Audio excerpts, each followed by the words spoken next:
A Simple Life of Swami Vivekananda. Part 2.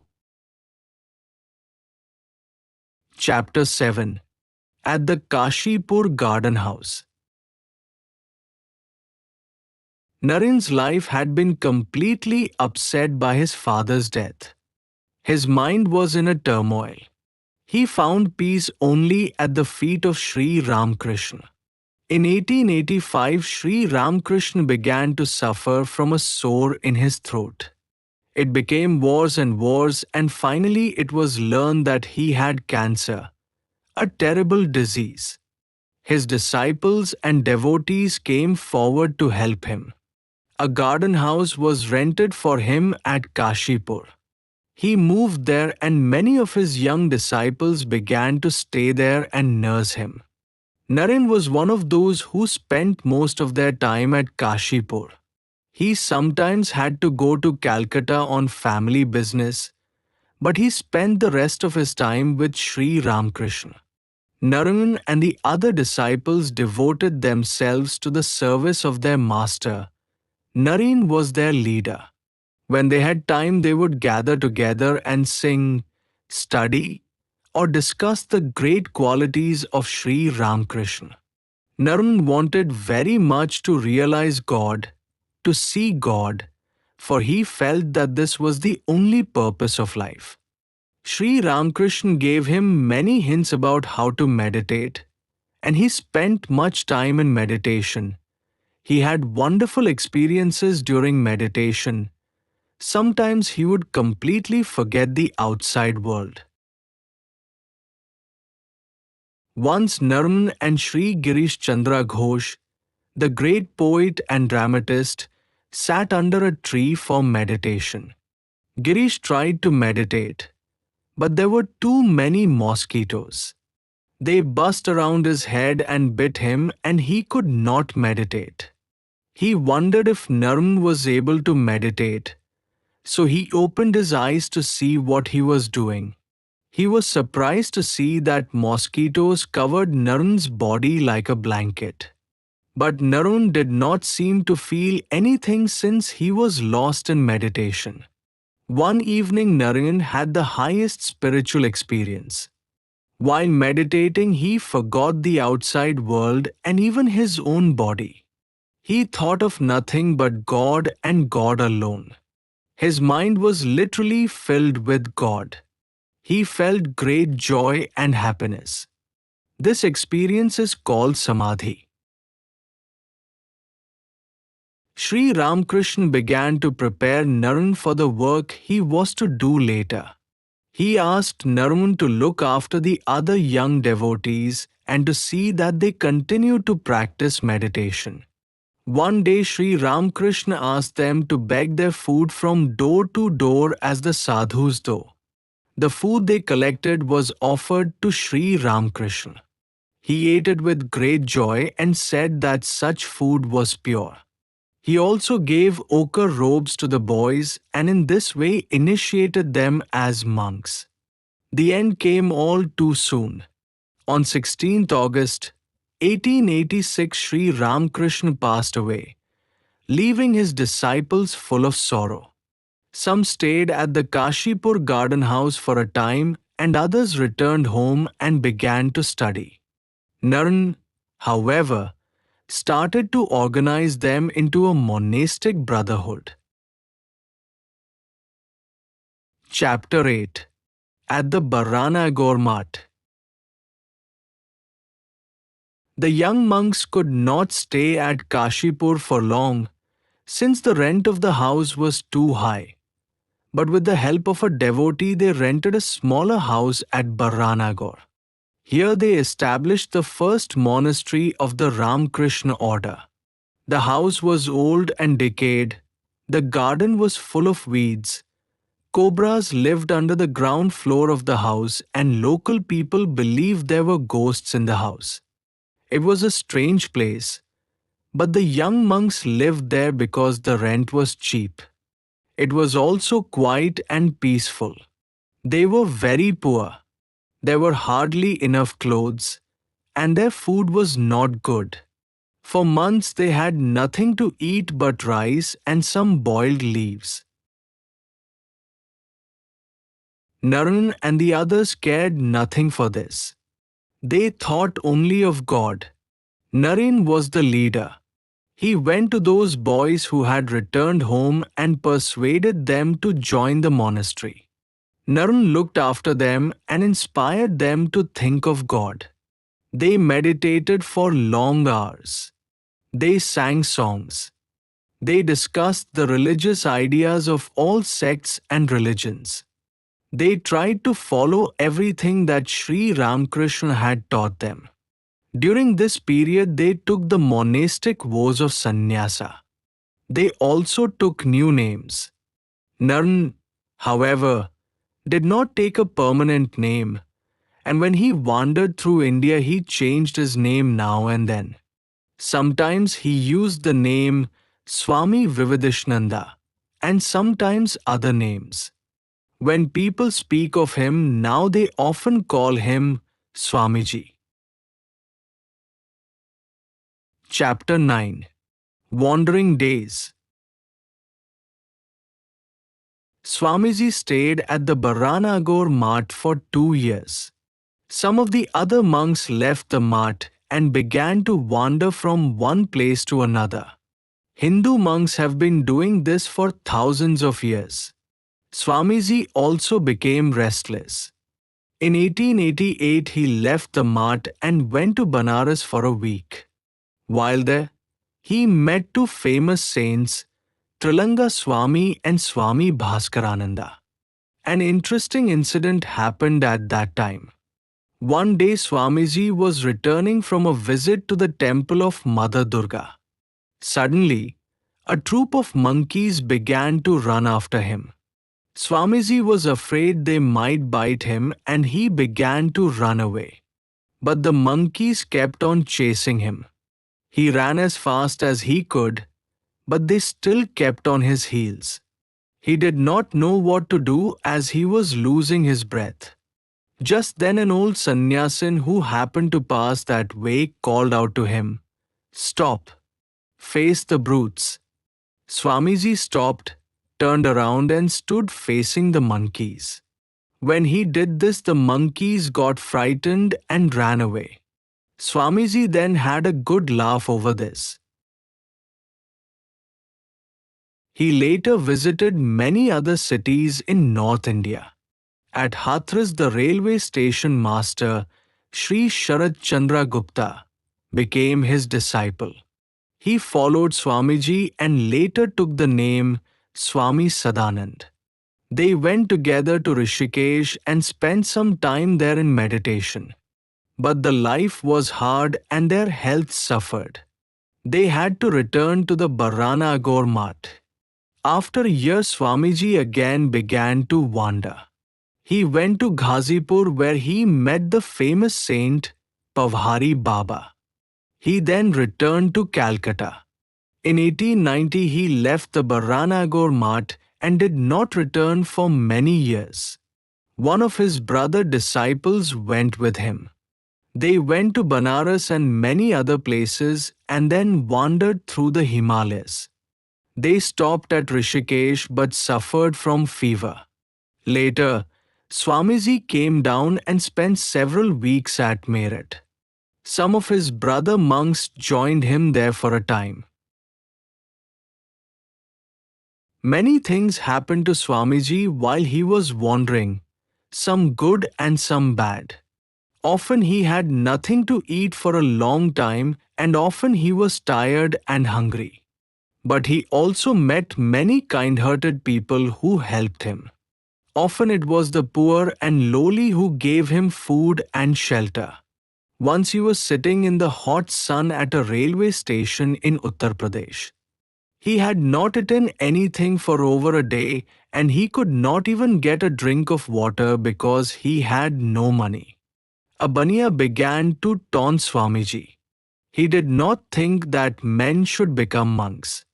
He said to Swamiji, "See what nice food I am eating. See the nice cold water I have to drink. I earn money and so I have all these good things. You do not earn money and so you are starving. The Swami said nothing. But a wonderful thing happened after a little while. A sweetmeat seller appeared and offered food to Swamiji. He spread a mat and laid out food and water before Swamiji. He then begged him to eat the food. Swamiji said, "You must be mistaken, my good man. I do not remember having seen you before." But the sweetmeat seller said, "No, Babaji, you are the man I saw in my dream. Sri Ramji himself appeared to me and told me to take these good things to you at the railway station. When I came here, I recognized you at once. Please take your food while it is fresh." Tears of gratitude flowed from Swamiji's eyes, and he thanked the sweetmeat seller again and again. But the sweetmeat seller said that it was all the will of Sri Ramji. The Baniya was thunderstruck to see all this. He stood staring at the scene. He understood his mistake and fell at Swamiji's feet and begged his pardon. Leaving Meerut, Swamiji decided to wander about alone. He forbade his brother monks to follow him and left for Rajputana, the land of heroes. When Swamiji was at Alwar, he had a very interesting discussion with Prince Mangal Singh. The prince said that he did not believe in image worship because he could not worship wood, stone, or metal. In answer, Swamiji asked for a picture of the prince to be given to him. Holding the picture in his hand, Swamiji asked the Devan of the prince to spit on it.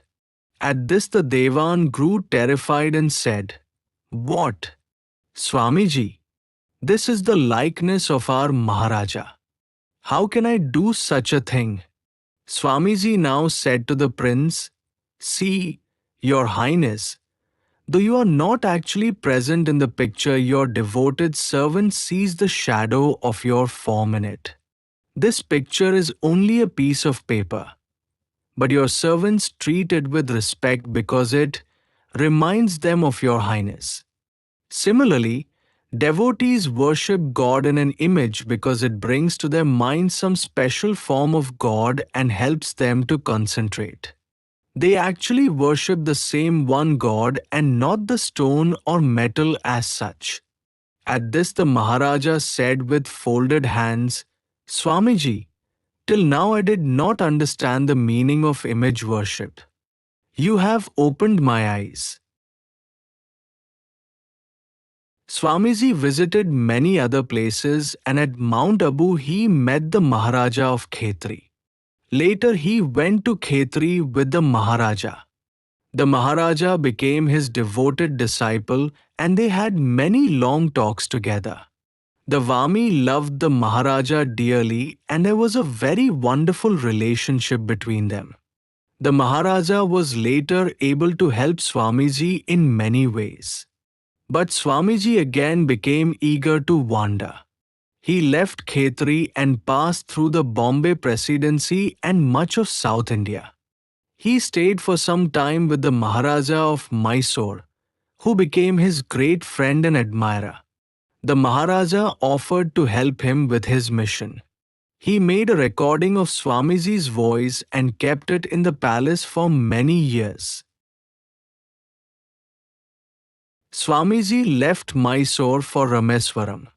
He stopped on the way at Madurai where he met the Raja of Ramnath. The Raja was a very good man and a good ruler. He became an admirer and disciple of Swamiji, and Swamiji explained to him many of his ideas for the uplift of India. The Raja promised to help him. Swamiji next went to Rameswaram and then to Kanyakumari, the southernmost part of India. He crossed over to a big rock in the ocean and sat there and thought about his motherland. He had seen the whole of India, from north to south and from east to west. He had seen much poverty and suffering and was able to understand the difficulties of the people.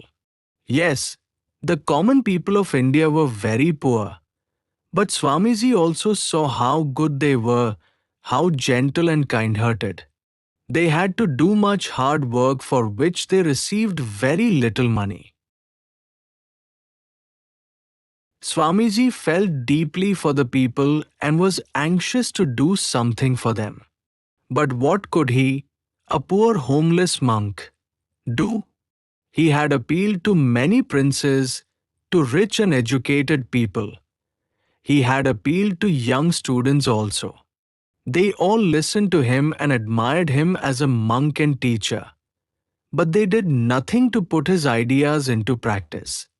He felt depressed and wondered what he should do next to help his countrymen. But Swamiji was a follower of Sri Ramakrishna, and he always tried to carry out the will of his master. He now felt that Sri Ramakrishna wanted him to go to America to attend a parliament of religions. It was a strange and distant land, and it would not be easy to go there.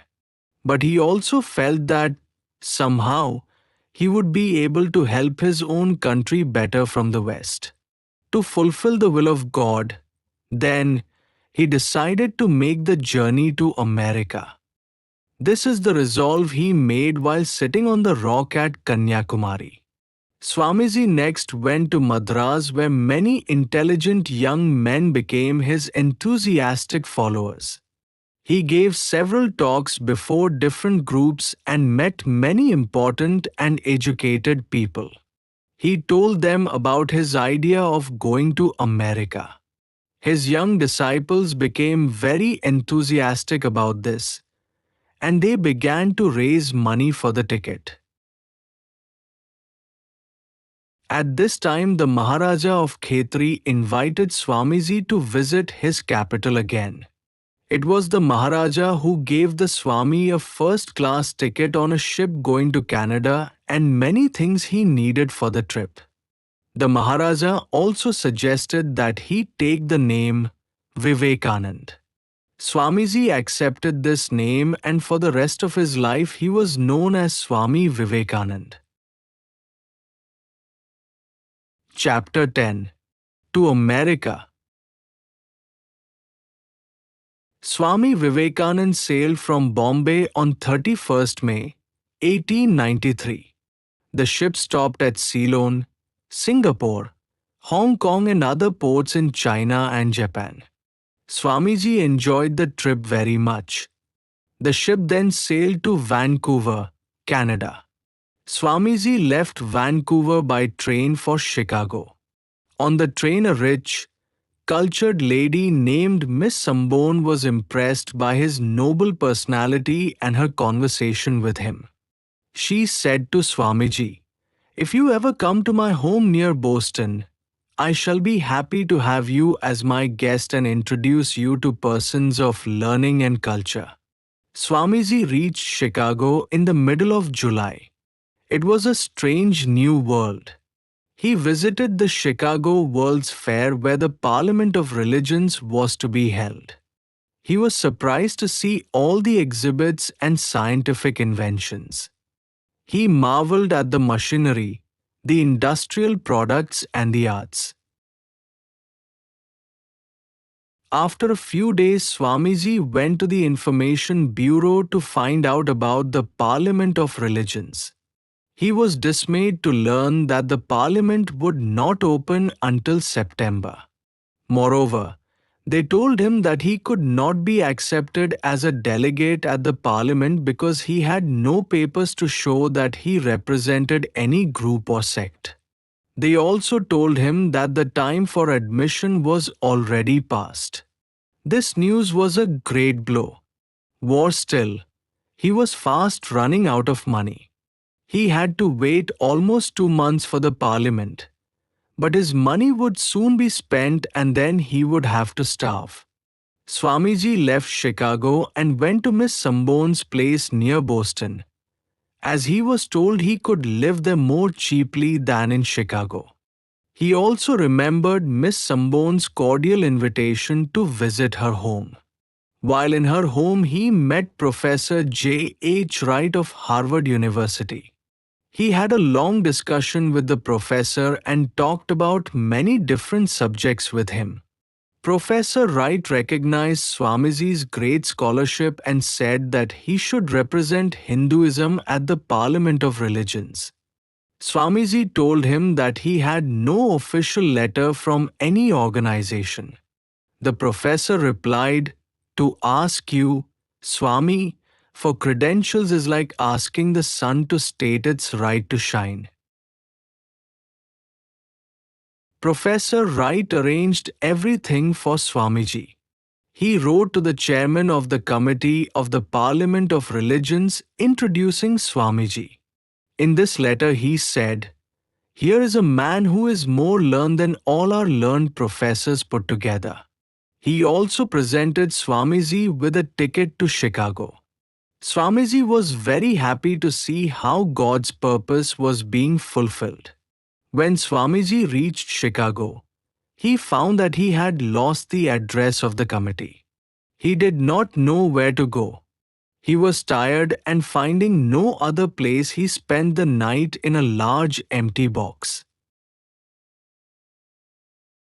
In the morning, he began to walk along a street where rich people lived in large houses.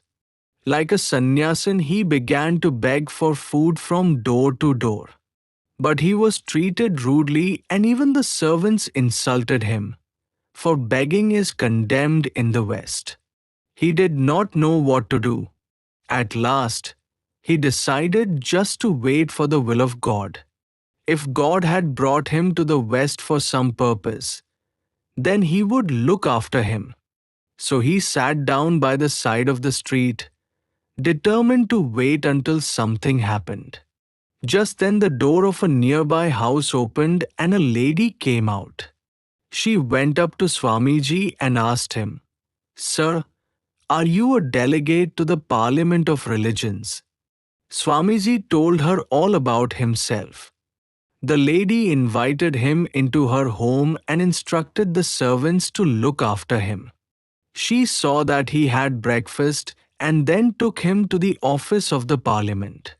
Swamiji gave his letter of introduction and was gladly accepted as a delegate. The lady who helped him was Mrs. George W. Hale. She, her husband, and their children became close friends of Swamiji. Chapter 11. At the Parliament of Religions. The Parliament of Religions opened on Monday, 11th September 1893. It was held in a large building called the Hall of Columbus. Swami Vivekananda sat on the platform at the front with the other delegates. Cardinal Gibbons of the Roman Catholic Church sat in the center. On both sides were delegates representing nearly all countries and religions. There were a few others from India. Majumdar and Nagarkar represented the Brahmo Samaj, Dharmapala represented the Buddhists of Ceylon, and Chakravarti and Mrs. Besant represented Theosophy. There was a large audience of 4,000 people. It was a grand occasion, and Swami Vivekananda felt nervous at the sight of so many people. The chairman several times requested him to speak, but he would not agree. Late in the afternoon, the chairman announced his name without asking him. Swamiji now had no choice, so he stood up and faced the audience. He began by saying, "Sisters and brothers of America." He could not say more. The audience was tremendously moved by the way he addressed them, and they began to clap their hands and cheer. Hundreds of people rose to their feet, shouting and cheering. The cheering continued for several minutes. When silence was restored, Swamiji continued his speech. It was a short speech, but in it he presented Hinduism as a religion which taught that all religions are true and that all should be accepted. Other speakers had spoken only of their particular religion. Swamiji spoke of the truth in all religions. The audience liked the speech very much. In fact, they liked Swamiji better than any of the other speakers. Swamiji became famous overnight, and the newspapers were full of praise of him. Swami Vivekananda gave several speeches at the parliament, the most famous being his paper on Hinduism. Swamiji was always the favorite, and his speeches were always kept till the end so that the people would stay. Sometimes large numbers of people became tired and started to leave. Then the chairman would say that Swami Vivekananda would give a short speech before the meeting closed. All the people would then wait happily to hear Swamiji. Large pictures of Swamiji were printed and displayed in the streets of Chicago. Everyone spoke about him. The newspapers of India were also filled with the news of his triumph at Chicago, and the Indian people were very proud of his great success. His brother monks at Baranagore were especially happy when they learned that their Naren was the famous Swami Vivekananda. Swami Vivekananda did not forget the poor people of India. He kept thinking about them and how they could be helped. After he became famous, many rich people invited him to their homes. But he could not enjoy the comforts which were offered to him. On the very night of his triumph at the parliament, he had been the guest of a rich man and had been given a big comfortable bed to sleep on. Swamiji could not use the bed. How could he? The thought of the poor people of India came to his mind and he slept on the floor. Chapter 12. The Spiritual Teacher in America. The Parliament of Religions was over, and Swami Vivekananda was now a famous man. He received many invitations to speak before clubs, churches, and many other groups. Later, he accepted an offer from a lecture bureau, and he then traveled far and wide giving lectures. He had all the qualities required to be a good speaker: voice, language, and appearance, and his ideas also attracted people. What lofty things he said! He was in demand all over America. It was very hard work. He had to travel long distances and sometimes he had to give many lectures a day. He often felt very tired.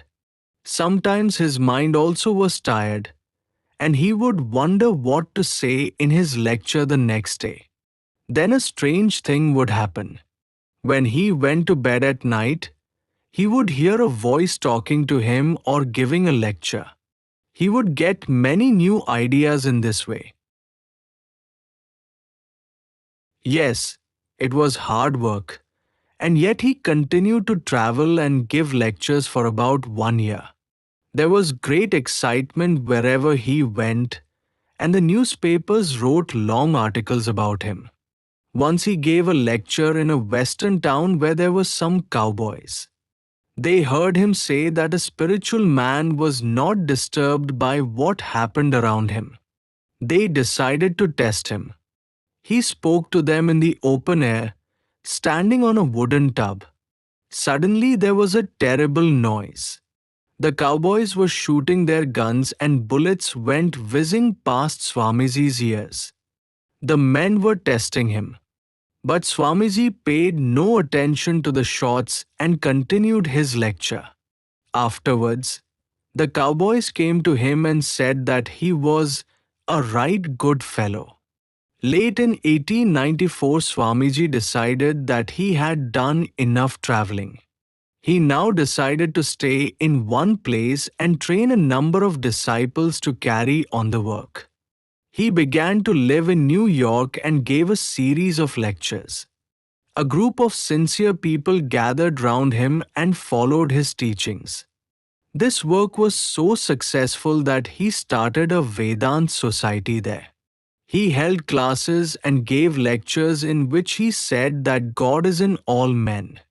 Men can see God if they pray and meditate. He taught them how to do this. He also taught them that all religions are true.